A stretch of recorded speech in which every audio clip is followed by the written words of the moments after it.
Mis sina arvad, kas korraliku ventilatsioonita hoones on õhu kvaliteet hea? Tere, olen Alo Mikkola. Olen õppinud Tallinna Tehnikaülikoolis hoonete sisekliimat ja veetehnikat ja töötan hetkel samas ülikoolis vanemteadurina. Ligi pool kasutatavatest fossiilkütustest tarbitakse just hoonetes ja seetõttu on hoonete soojustamine energiasäästu saavutamiseks ülioluline. Samal ajal ei saa energia kokkuhoid toimuda inimeste tervise arvelt ja selleks tuleks hoonete rekonstrueerimisel tagada kindlasti ka ventilatsiooni toimimine.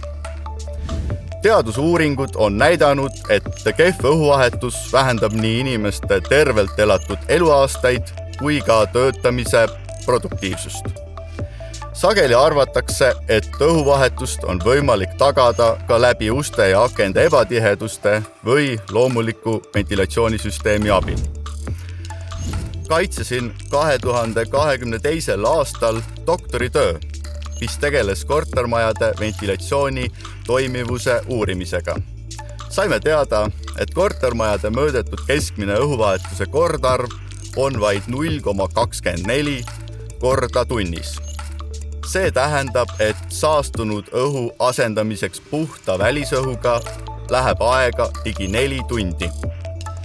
Tervisliku sisekliima tagamiseks peaks korterite õhuvahetus olema vähemalt 2 korda kõrgem. Doktoritöö tulemused kinnitavad, et loomulik ventilatsioon ei taga hoonetes head sisekliimat.